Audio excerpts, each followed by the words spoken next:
കാത്തിരിപ്പുകൾ അവസാനിക്കുകയാണ്. സെപ്റ്റംബർ മാസത്തെ, അതായത് ഈ മാസത്തെ ക്ഷേമ പെൻഷന്റെ വിതരണ ഡേറ്റ് സർക്കാർ ഇപ്പോൾ പ്രസിദ്ധീകരിച്ചിരിക്കുകയാണ്. ധനകാര്യ വകുപ്പ് മന്ത്രി KN ബാലഗോപാൽ അദ്ദേഹത്തിന്റെ ഫേസ്ബുക്ക് പേജിലൂടെ ഇപ്പോൾ അറിയിപ്പ് നൽകി കഴിഞ്ഞു.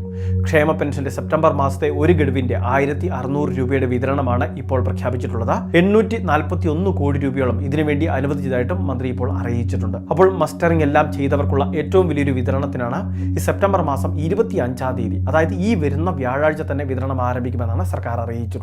അപ്പോൾ നമ്മുടെ സംസ്ഥാനത്ത് 63 ലക്ഷത്തോളം വരുന്ന ഗുണഭോക്താക്കൾക്ക് സാമൂഹിക സുരക്ഷാ പെൻഷനും ക്ഷേമനിധി ബോർഡ് വഴി ആനുകൂല്യം വാങ്ങുന്നവർക്കും, ഇതിൽ നിർമ്മാണ തൊഴിലാളി ക്ഷേമനിധി ബോർഡ് ഉൾപ്പെടില്ല, അത് പ്രത്യേകമായിട്ട് വേറെയാണ് വിതരണം നടക്കുന്നത്.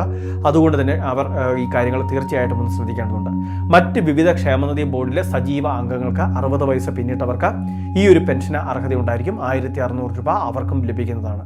അതോടൊപ്പം തന്നെ സാമൂഹിക സുരക്ഷാ പെൻഷൻ സ്കീമിൽ എല്ലാ തരത്തിലും ആനുകൂല്യം വാങ്ങുന്നവർ, വാർദ്ധക്യകാല പെൻഷൻ, വിധവാ പെൻഷൻ, ഭിന്നശേഷി ആനുകൂല്യങ്ങൾ, ഇങ്ങനെ വിവിധങ്ങളായിട്ടുള്ള പെൻഷൻ ആനുകൂല്യം വാങ്ങുന്നവർക്കെല്ലാം 25-ാം തീയതി പെൻഷൻ വിതരണം ആരംഭിക്കുമെന്നാണ് സർക്കാർ അറിയിച്ചിട്ടുള്ളത്. ഇനി ഇതോടൊപ്പം തന്നെ കേന്ദ്ര സർക്കാരിന്റെ പെൻഷൻ ലഭിക്കുന്ന നിരവധി ഗുണഭോക്താക്കളുണ്ട്. National social assistance programme NSAP എന്ന് പറയുന്ന ഒരു സ്കീമിലാണ് പ്രായത്തിന്റെയും പ്രത്യേക പരിഗണനയുടെയും അടിസ്ഥാനത്തിൽ ഇത്തരത്തിൽ ചില ഗുണഭോക്താക്കൾ, ഏകദേശം 8 ലക്ഷത്തിനടുത്ത് ഗുണഭോക്താക്കൾ NSAPയിൽ അംഗങ്ങളാണ്. അപ്പോൾ അങ്ങനെയുള്ളവർക്ക് കേന്ദ്ര സർക്കാരിന്റെ സംസ്ഥാന സർക്കാരിന്റെ വിഹിതമായിട്ടായിരിക്കും 1600 രൂപ എത്തിച്ചേരുക.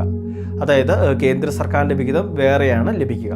അങ്ങനെ മൊത്തം ലഭിക്കുന്നതാണ് 1600. 200 രൂപ ലഭിക്കുന്നവരുണ്ട്, അതോടൊപ്പം തന്നെ 300 ലഭിക്കുന്നവരുണ്ട്, അതോടൊപ്പം തന്നെ 500 ലഭിക്കുന്നവരുണ്ട്. അപ്പോൾ ഈ കാര്യങ്ങൾ തീർച്ചയായിട്ടും അവരൊന്ന് ശ്രദ്ധിച്ചേക്കുക. കഴിഞ്ഞ മാസങ്ങളിലൊക്കെ 200, 300, 500 എന്നിങ്ങനെയൊക്കെ ലഭിച്ചവർ ഈ പ്രാവശ്യം കേന്ദ്ര സർക്കാരിന്റെ വിഹിതം അത് പ്രത്യേകമായിട്ട് ലഭിക്കും. ബാക്കി ശേഷിക്കുന്ന തുക അത് സംസ്ഥാന സർക്കാരിന്റെ വിഹിതമാണ്. അത് തടസ്സമില്ലാതെ തന്നെ ഈ ദിവസങ്ങളിൽ തന്നെ ക്രെഡിറ്റ് ആവുന്നതായിരിക്കും. ഇനി ക്ഷേമ പെൻഷന്റെ വിതരണം ഈ പ്രാവശ്യം നടക്കുമ്പോൾ മറ്റൊരു പ്രത്യേകതയുണ്ട്.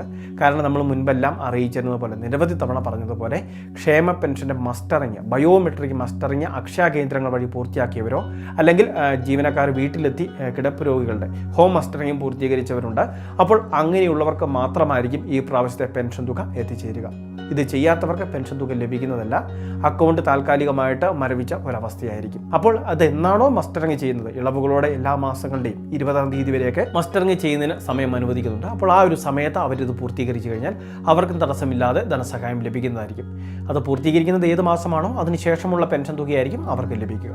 അപ്പോൾ പെൻഷൻ വിതരണവുമായിട്ട് ബന്ധപ്പെട്ട ഈ പ്രധാനപ്പെട്ട അറിയിപ്പ് എല്ലാവരും ഒന്ന് ശ്രദ്ധിക്കുക. സുഹൃത്തുക്കളിലേക്ക്, ഗ്രൂപ്പുകളിലേക്ക് ഷെയർ ചെയ്ത് എത്തിക്കുക. ഇതിന്റെ തുടർന്നുള്ള അപ്ഡേഷന് വേണ്ടിയും നമ്മുടെ ചാനൽ ഇതുവരെ സബ്സ്ക്രൈബ് ചെയ്തിട്ടില്ല എങ്കിൽ സബ്സ്ക്രൈബ് ചെയ്യുക. ഫേസ്ബുക്കിൽ വീഡിയോ കാണുന്നവർ മറക്കാതെ ഈ പേജ് ഫോളോ ചെയ്യുക.